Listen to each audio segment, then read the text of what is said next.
Practical करना। जब जिस दिन लगे कि व्यापार ठीक नहीं चल रहा, आज लगे कि आज पैसा चाहिए और आ नहीं रहा, आज तुम्हें 5,000 की, 10,000 की, 50,000 की, 1 लाख, 5 लाख की जरूरत है और कहीं से आवक नहीं है, भगवान कहीं ना कहीं से आ जाए, ऐसी कृपा। तो कुंदकेश्वर महादेव का नाम लेकर एक पुष्प उस काउंटर पर रख दो, जिस जगह से तुम कमाते हो, जिस जगह पर, जिस गादी पर, जिस कुर्सी पर तुम बैठते हो, उसके सम्मुख में उस पुष्प का मुख बाहर होना चाहिए, उसकी डंडी, उसका जो डंडी का भाग है वो हमारी ओर, हमारा आकर्षण। जैसे भगवान को जो फूल देते हैं, आपको मालूम होगा ना, भगवान को जो पुष्प देते हैं तो पुष्प का मुख कहां रखते हैं? भगवान की ओर। ठीक है, मतलब जैसे भगवान गोपाल जी बैठे हुए हैं तो भगवान को अगर आप पुष्प दोगे तो फूल का मुख किधर रखोगे? भगवान की ओर। डंडी का मुख किधर रखोगे? अपनी ओर। उसी तरह जब अपने कार्य की सिद्धता के लिए अपन कोई कार्य कर रहे हैं, किसी को देना है हमको, तो ये पुष्प का मुख बाहर की ओर रखना। हमको जब काउंटर पर रखे तो सम्मुख रखे कि इससे हमें कुछ प्राप्त हो। पर दुनिया के लोग उल्टा फूल चढ़ाते हैं भगवान को। तुम हमेशा देखना, शंकर जी के मंदिर में जाएंगे तो जो शिवलिंग होगा ना, शंकर भगवान का, जितने पूजन करने वालों को देखोगे ना, ये शंकर जी का शिवलिंग, तो फूल कैसे चढ़ा के आएंगे? ऐसे जमा के आएंगे, डंडी भगवान की ओर कर देंगे, फूल अपनी ओर कर देंगे, ऐसे भगवान को चढ़ाएंगे। फूल का मुंह अपनी ओर, डंडी का मुंह तुम्हारी ओर, मतलब कांटे तुम्हें चुभे, हमें तो अच्छे। लोगों को पुष्प चढ़ाना भी नहीं आता।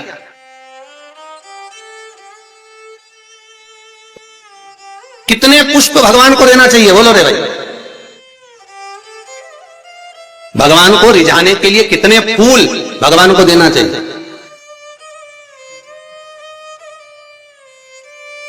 बोलो तो,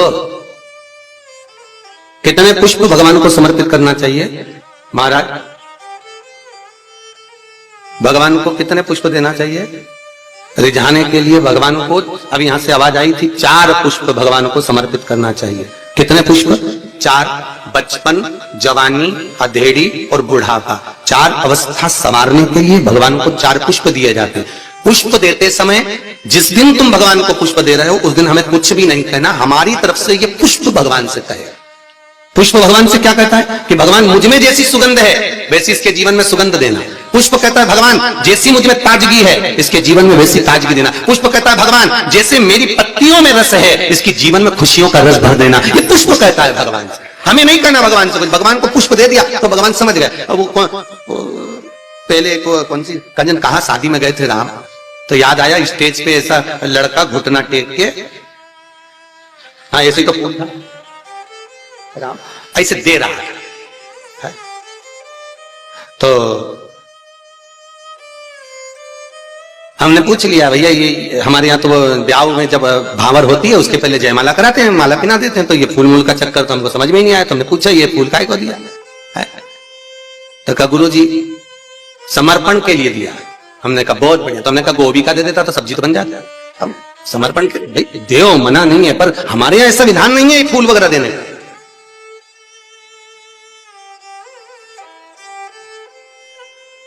आप भले दुनिया के दिखावे के चक्कर में कुछ भी करो वो अलग बात है, पर हमारे शास्त्रों में ऐसा कोई प्रमाण नहीं कि पुष्प आप किसी संसारिक मनुष्य को दे। पुष्प अगर दिल से कुछ देना है तो वो भगवान को दो, भगवान को समर्पित करो। हाँ कोई गुरु है, सतगुरु है, हम तो उनके लिए भी कहेंगे अगर कोई गुरुजन आया तो उसको पुष्प देने की जगह पत्तियां निकालकर उसके चरणों में बिछा दीजिए महाराज, गुरु के चरणार। जैसे शबरी अम्बा, आप ही के यहाँ की शबरी अम्बा रोज सेज बिछाती थी, बुआरी काटती, लगाती, भगवान के लिए सेज बिछा कर रखती। भगवान आएंगे इंतजार करती, बाट जोती आएंगे और भगवान आए, भगवान प्राप्त हुए। और जब शबरी अम्बा के दरवाजे पर जैसे भगवान के लिए पुष्प बिखेर देती है, आप भी गुरुजन के लिए, परमात्मा के सुख के लिए। आप ये नहीं कि भगवान को बहुत कुछ दो, भगवान को अगर 4 पुष्प भी दे रहे हो तो बहुत है, और पुष्प भी नहीं तो एक पंखड़ी भी आप भगवान को दे रहे हो तो भी चलेगा। तो यहाँ तो शिव महापुराण में तो ये भी नहीं लिखा कि पंखड़ी भी दो। शिव महापुराण तो कहती है अपना दिल दो भगवान।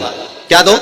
अपना मन, अपना हृदय भगवान को दे दो। भगवान को संपदा नहीं, धन नहीं, दौलत नहीं, सत्ता नहीं, तुम्हारा वैभव नहीं, कुछ भी नहीं चाहिए। जो तुम पैसा चढ़ा रहे हो वो भी भगवान को नहीं चाहिए, जो तुम वस्त्र चढ़ा रहे हो वो भी भगवान को नहीं चाहिए, जो तुम आभूषण चढ़ा रहे हो वो भी भगवान को नहीं। भगवान तो करें हृदय दे मुझको, निर्मल मन सो मोहि पावा, आपका चित्त मुझे दे,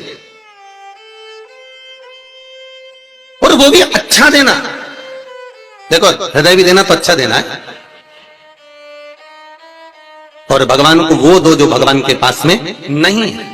हम भगवान को वो देते हैं जो भगवान के पास में, ले आओ जरा वो फूल ले जाओ भगवान को, गेंदा का फूल चढ़ा दो, माला चढ़ा दो, ये चढ़ा दो। तो भगवान से भी तो पूछो तुम्हें अच्छा क्या लगता है, बताओ हम तुम्हारे लिए वो लेकर आएंगे। कभी भगवान से कहो जाके, अरे भाई तुम्हारे पास में अगर लाल कलर की साड़ी है और कोई तुम्हें लाल कलर की साड़ी दे दे तो तुम तैयार करोगी क्या?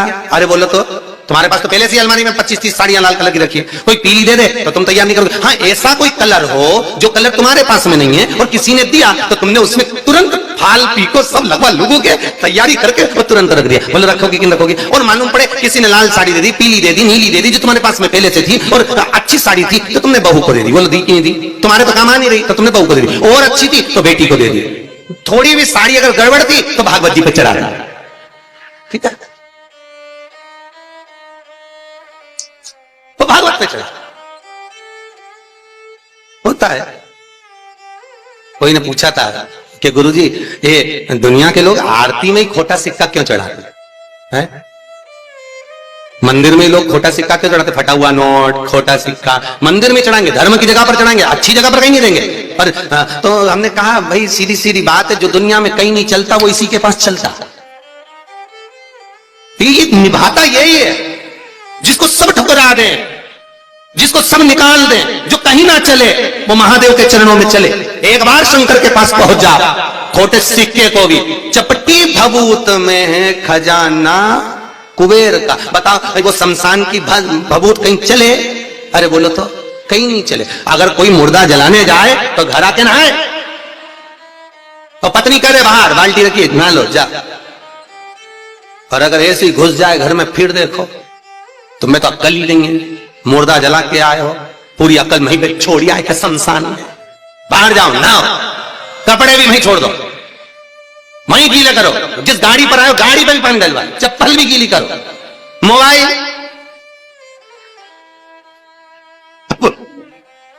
और एक पता नहीं बोली धीरे से मारा तो मैं पानी छीट दूंगी। अब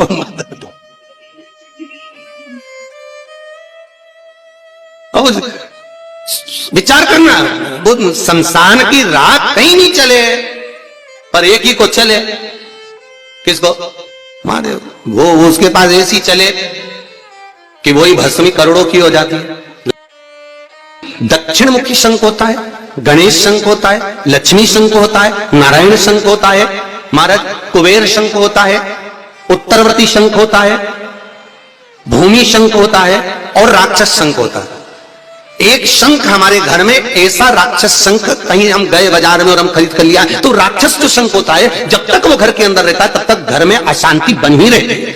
चाहे सास हो, ननंद हो, देवरानी हो, जेठानी हो, भाई भाई हो, कुटुंब कबीला हो। और कई लोग कहते हैं महाराज पत्नी का स्वभाव तीव्र है, कोई कहता माँ का स्वभाव तीव्र है, कोई कहता जेठानी का स्वभाव तीव्र है, कोई कहता पति का स्वभाव तीव्र। अर्थात याद करना मतलब तुम्हारे घर में कोई शंख ऐसा रखा हुआ है तो उसका राक्षस वृत्ति शंख रखा हुआ है, जिसके कारण बस वो राक्षस प्रवृत्ति देगा ही महाराज। उसी तरह एक गणेश शंख होता है।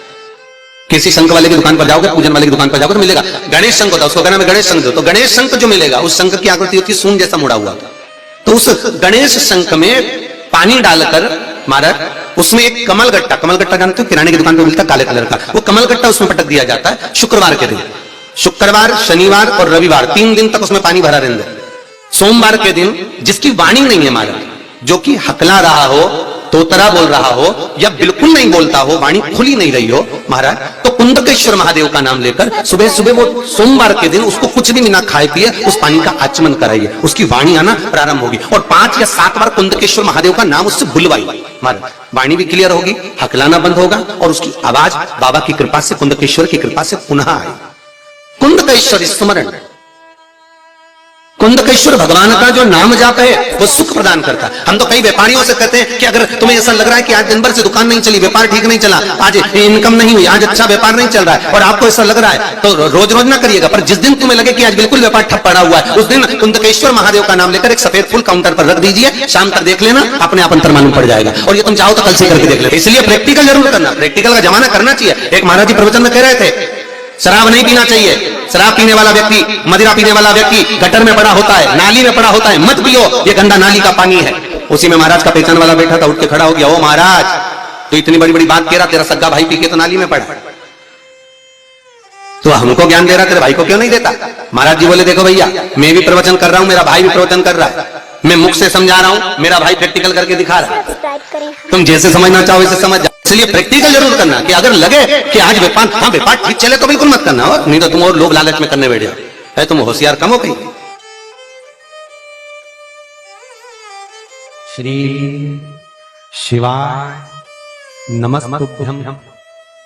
श्री शिवाय नमस्तुभ्यं। सब्सक्राइब करें हमारा चैनल श्री शिवाय ताकि आप अपने नमस्तुभ्यं। हमारे